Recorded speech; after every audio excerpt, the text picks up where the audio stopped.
Hello everyone, welcome to Barista 3. Now you might ask, what happened to Barista 1 and 2? Well, I actually played a little bit of the first one, and I finished the second one, and from what I can tell there's really not much of a connection between them. They're more of a series of experiments than a proper actual series, so don't worry, you're not really missing all that much. Much like Pathways Redux, which I just recently played, this is a mod made by Brendan Chung, and released for Doom 3 in 2004. So once again, I'm going far back in time to look at what a game developer made before releasing the bigger projects that made them so well known. I actually originally tried to do a full playthrough of this, but when I finished it, I didn't really feel like it worked for a full playthrough, so I just ended up tossing out the video. And the reason it didn't work is because it's not really a full kind of rounded game experience. As Brendan actually says in the README, it was made as a testbed for learning how to edit Doom 3. So it's not ultimately a satisfying experience, but there is some really cool stuff going on, and I'd like to show them to you. One of the things that I really like about it is all of the interactivity, which was actually one of Brendan Chung's main goals when he was making it. As he says in the README, one of my goals was to push for more interactivity. It always bugs me when you enter a restroom and cannot click on the toilet or hand dryer. Does activating a hand dryer really enhance gameplay? No, not really, but it is amusing on some strange, obscure level. And so, in Barista 3, there are light switches, cabinets, drawers, lockers, gadgets, and doodads that you can interact with.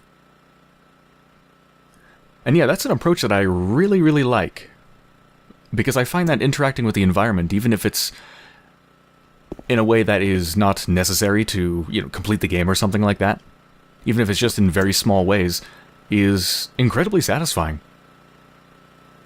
I remember playing Indigo Prophecy, and just some of the stuff that I enjoyed the most was doing stuff like going to the bathroom, washing my hands, or, pouring a glass of water to drink, or getting something out of the fridge. Just really small stuff like that, that was in no way necessary, but it was just very satisfying to do. Same for games like Amnesia, or the Penumbra series, where you can actually grab drawers and actually open and close and push and pull and stuff like that. It's very satisfying. It creates a really nice sense of place. It makes it feel more like you're actually here and you can actually do something in the world, and less like the world is just made of static objects that don't really move and aren't really real. It's really wonderful. So some examples of that, well, you'll find them everywhere really.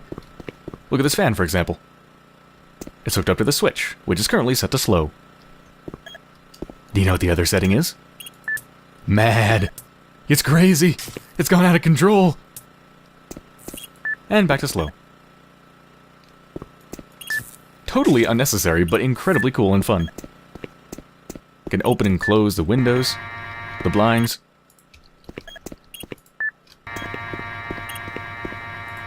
Conceal this hibernation pod thing. It's very cool. Flip this to open the door. Just show you some more stuff. This one doesn't open. Let's go down here. And yes, it is very, very dark. That's no accident. It might cause accidents, but it's no accident. It's incredibly dark, which has always been kind of a strange thing of the Doom series, and there's actually somewhere, I don't remember exactly where, but there's somewhere in here where it actually commentates upon the fact that everything is incredibly dark, and how it causes many, many accidents for all of the personnel on board the base. So some more interactivity. Look at this little thing. This tiny little screen actually displays various disgusting recipes for drinks, I think. Hobo Gibson, which involves 3 ounces of dirt. The Moxie, which has weird stuff in it. I think the display for that might be kind of corrupted. Oh, this one has crabs in it. The train jumper. Sounds delicious. And there's just so much stuff you can mess with. Open up all these drawers. Oh look, something fell out. Can't open the fridge. Unlock me, you bastards! It is incredibly cool how much stuff you can interact with. Here's some more switches. FTL, which I suppose could mean faster than light, but they're actually a series of different switches that do different things. For example, F is for the fan that you can't see. Let me turn on the light first. Here we go. F is for the fan. And that's for the table, which turns into an X when it's all folding up.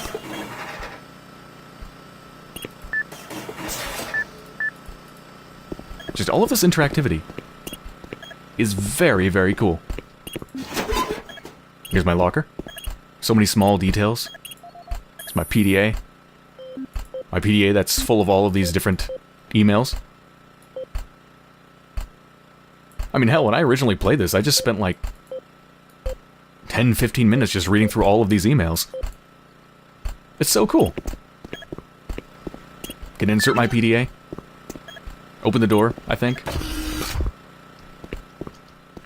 Hello, outside world. Oh, just got an email. Please let me back in.